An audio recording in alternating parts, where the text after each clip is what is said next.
Foi Abraão quem preparou o caminho para Satanás aqui nessa terra. O verdadeiro nome de Satanás é Israel. E para Israel vir aqui nessa terra no corpo de Moisés, ele precisava preparar o caminho. E ele escolheu Abraão para preparar o caminho.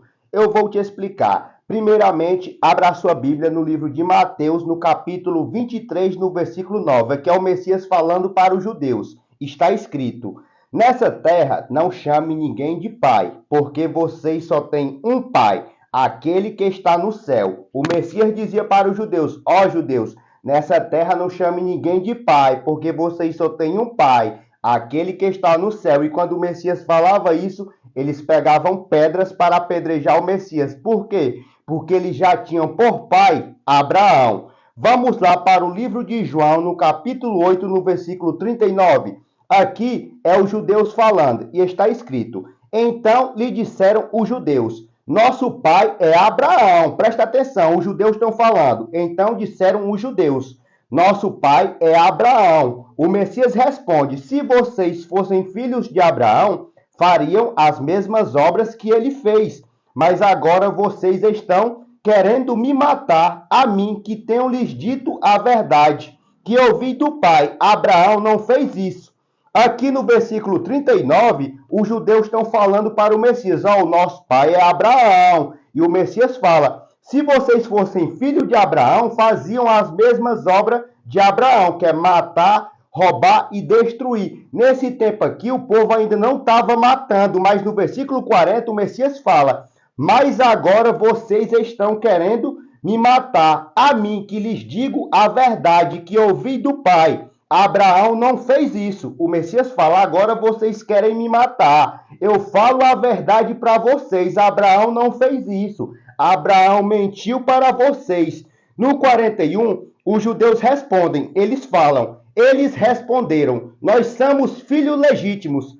Temos um pai que é o próprio Deus. Eram os judeus falando: ó, o nosso pai é Abraão. Nós temos um pai que é o próprio Deus. Aí o Messias responde no versículo 44: vocês são filhos do diabo, que é o pai de vocês, e querem satisfazer o desejo dele.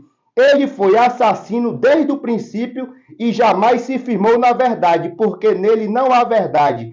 Quando ele mente, fala do que é próprio, porque é o pai da mentira. O judeu dizendo: ó, o nosso pai é Abraão, o nosso pai é o próprio Deus. O Messias foi dizer que eles eram filhos do diabo, que o pai deles era o diabo mentiroso e assassino desde o princípio. Por que Messias falou? Porque o Messias falou que Abraão era o diabo, que ele era filho do diabo. Por quê? Porque Israel, que é o próprio Satanás, ele tomou de conta do corpo de Abraão para preparar o caminho para Moisés, porque Israel, Satanás, ele veio no corpo de Moisés. Mas antes ele usou Abraão para preparar o caminho. Veja que Abraão era um homem que comia com Deus, um homem que escutava a voz de Deus, um homem que lavava os pés de Deus, sendo que lá no livro do Messias, no livro de João, o Messias falou: o Pai que me enviou aqui, ele mesmo deu testemunho sobre mim, através dos profetas verdadeiros. Vocês nunca ouviram a voz dele e nem viram a forma dele. O Messias falou que ninguém nunca ouviu a voz do Pai e nem viu a forma dele. Só porque Abraão lavava os pés desse Deus, ele comia com esse Deus. Esse Deus que apareceu para Abraão é o mesmo Satanás que apareceu para o Messias lá no deserto oferecendo as coisas do mundo. O diabo, conforme o Messias falou, ele se transfigura de anjo de luz para enganar vocês. Abraão foi um escolhido pelo Satanás para preparar o caminho para Moisés. Por isso que o Messias fala, eles dizendo: o nosso pai é Abraão. O Messias fala: vocês têm por pai é o diabo. Ele foi mentiroso e assassino desde o princípio. Aí os pastores falam que você vai ser igual a Abraão, como Deus fez na vida de Abraão, ele vai fazer na tua. Aí vocês acreditam, mas valer como foi que Abraão conseguiu prosperidade? Foi seguindo o Deus de Israel, foi matando, roubando e destruindo a vida das pessoas. Abraão, falso profeta, Moisés, até hoje Israel está no corpo de Moisés. Israel curou a ferida mortal de Moisés e vem para o judaísmo agora no final do tempo. É isso que eu estou querendo passar. Quem preparou o caminho do diabo aqui na terra foi Abraão.